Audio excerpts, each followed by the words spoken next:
Hi everyone, Stepan here. In today's video I'm going to cover round 5 of Split Open, probably the shortest tournament game I've ever played. I faced a young English 2100 player. He's 17 years old, really good. He used to be high rated, but I guess because he's young and he still has K40, his rating fluctuates a lot. Still very talented. He's played a lot of strong players, and I had a fun time preparing because I didn't really know what to expect from him. And I probably was leaning towards the Sicilian and was expecting that, so I decided to play the Prince pawn to f3. I briefly considered playing the close Sicilian against him, but I decided to play knight f3 anyway. So let me put things into perspective first. After the game we spoke, and I realized when I was talking to him that he watched the videos on the channel and he knew exactly what I was going to play, and he had prepared specifically for me on move 8 in the variation, which is a great thing to do if you are able to do it. And that gave me two options for the future: either not record my own games or expand my repertoire. I've decided to expand my repertoire. So having only the one attack against d6 and all the knight dwarfs and all the dragons is not a good idea. So now I'm going to change that. So anyway, he also said that he used the supercomputer to prepare, which is great if you have one, and the engines are obviously much stronger than those on Lichess or wherever. And he said that the variation we entered was equal or better for black in all lines after I've messed up a bit. So okay, knight f3, d6, d4, cd4, knight d4, knight f6, pawn to f3, the Prince Sicilian, and now e5 the only move, knight b3 the only move. Now black can play either d5 or bishop e6. He went for bishop e6, and now I was looking forward to one of the main lines which I know well: c4, knight bd7, bishop e3, and now one of the main moves is rook c8, putting pressure on the c4 pawn. Defending the pawn with knight a3 is not good. I was going to play knight c3 and allow this temporary pawn sacrifice. So anyway, when we spoke after the game, he said that he knew I know that variation, and he decided not to play that.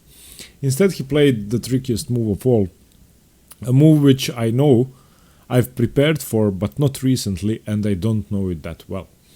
He played the move b5, and now there are two options. You can either take or you cannot take. Not taking with knight a3 is probably more solid, which I found it out after the game. I knew that knight a3 was a move, but I didn't know what black does. What was worrying me the most is, let's say, takes, bishop takes, and something like bishop e7 simply developing should be good for black. I'm sorry. If I ever take here, then d5 becomes possible. Maybe he can even take. I'm not sure. Or probably not. But I didn't like that. And the other move is simply a6, which I also saw that he can do and didn't really understand. In which case I do get to win a pawn once again, but my knights are awkward and it's not that clear. So since I didn't know what to do, I decided to take the pawn. I figured that at least I should be a pawn up if I don't know the position. Of course, after I take, he plays d5. There's no other move. That's the point of the gambit. And now once again, several options. I once again practically decided, okay, let's take the pawn because I'm not sure. I was looking at bishop e2, and that's the normal developing move. If d4, then I'm quite happy bishop d2 and all the diagonals are closed. But bishop b4 check should be better. Bishop d2, bishop takes, knight takes, castles, d4, fe4. It's pretty loose. My e4 pawn is weak. My b5 pawn is not that good. It is an extra pawn, but it's nothing major, and I think it should be equal or perhaps even slightly better for black. I'm not sure. He can in fact win the pawn immediately, the b4 pawn, and then I have a weakness on e4. Well, he cannot. My bishop is still defending, but he can in the future. So I wasn't happy with this. After d5, I was also looking at knight to d2, which, as it turns out, I've looked at the position with the engine later on, is the best move according to the engine, which I really can't understand. D takes e4, bishop c4. This was my analysis. and during the game. And after bishop c4, knight takes c4. And now if he takes on f3, I take with the queen. If he plays bishop b4 check, I play either bishop d2 or knight d2. My plan was to play knight b2 d2. And let's say bishop b4, knight b2 d2, ef3, queen f3.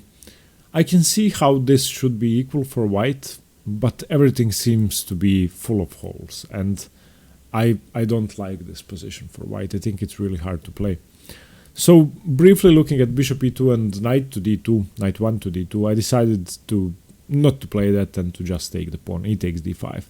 And I saw that, of course, knight takes d5 is going to be played. But at least now I don't have a weakness. And I have to move my bishop. So this was the first decision, big decision I had to make.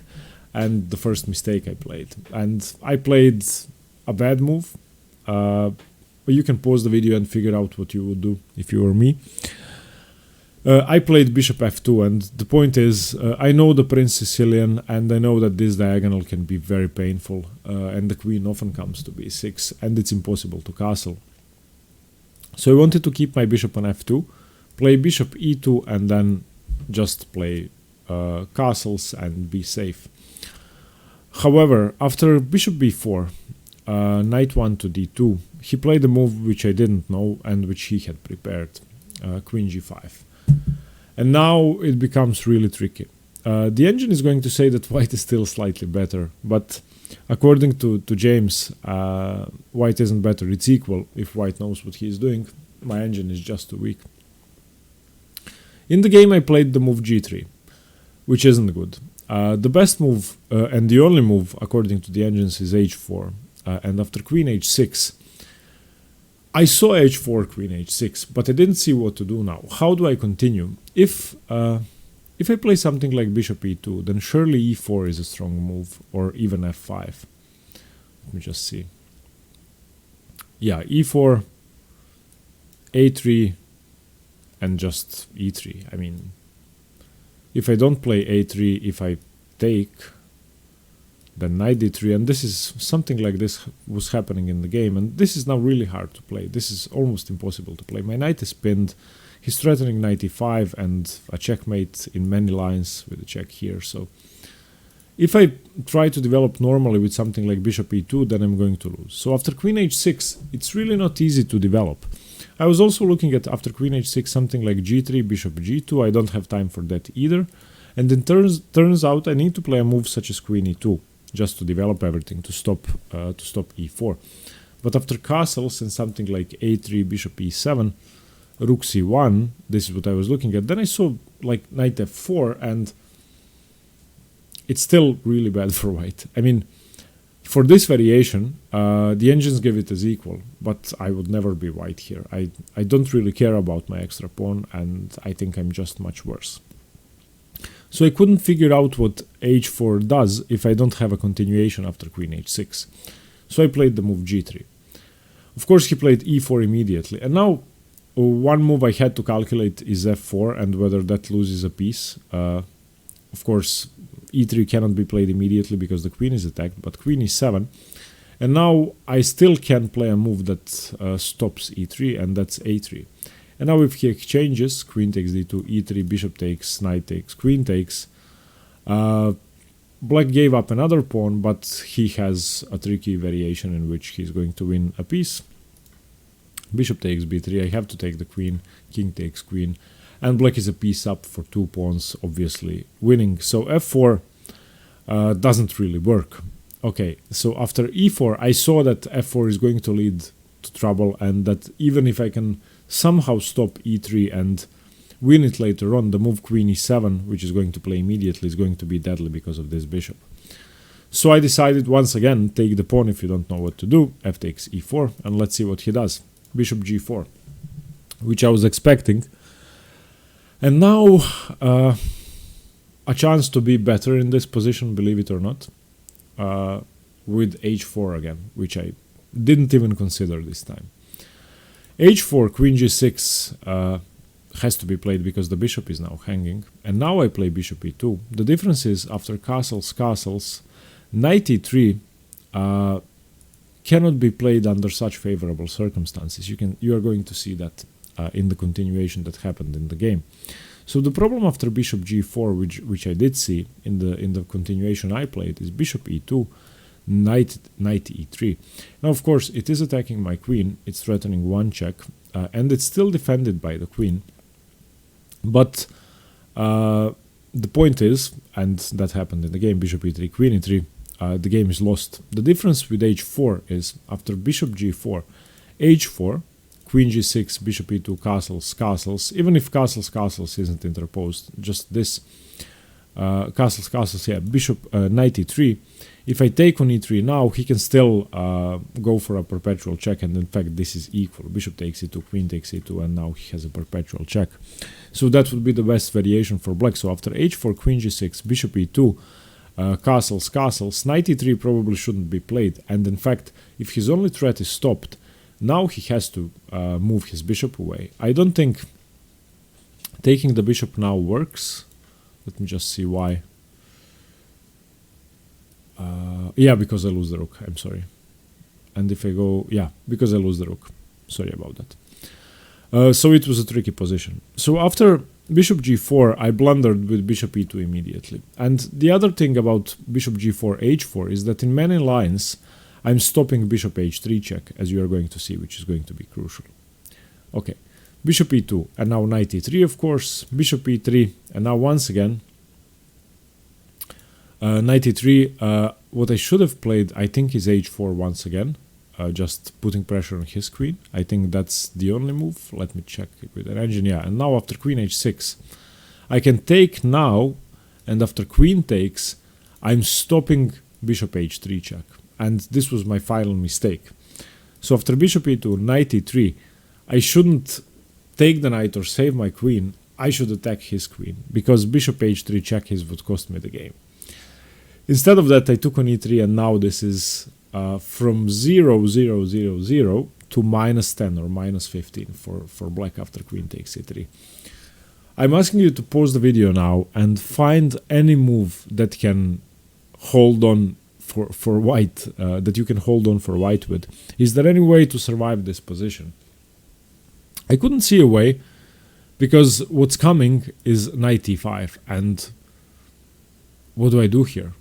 I mean, probably something like h4 is the best move to stop bishop h3 once again, and after knight e5 to play something like king f1. But now still, I mean, knight d3, threatening checkmate, bishop takes d3, queen takes d3, or maybe, yeah, bishop takes d1,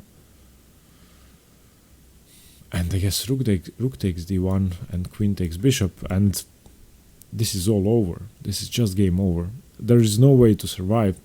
Instead of that, though, after queen takes e3, I played a much worse move. I played rook c1, just allowing a forced checkmate after knight e5, and here I resigned. If I try... Well, the threat is either knight d3 or knight f3. If I try to play something stupid, let's say... I was looking for a moment at the move rook c3, then I think just knight f3 check, king f1, bishop h3. Checkmate, as you can see, the move h4 would have been really useful. If I try something like rook f1 to stop knight f3, then knight d3 is a mate in 1. If I try something like a3, chasing the bishop away, then knight d3, king f1, queen f2, checkmate, and it's a mate in 3, whatever happens. So, unfortunately, it wasn't a good game. I got crushed out of the opening, and as a consequence of that, I've decided to expand my repertoire. And the next time I play a tournament, I'm going to have many more weapons against the Sicilian and many more weapons in general. And I basically cannot allow my opponents to prepare this easily anymore. Our correspondence game is at the community tab. In the community tab, I'm going to post our daily moves and count the votes straight after the video, so head on to the community tab and vote. If you would like to support me and get extra content, visit the link in the description below. And thanks for watching. Hope you liked this bad game. Well, hope you liked the game, not my play. and thanks very much. Stay tuned for more chess. Bye bye.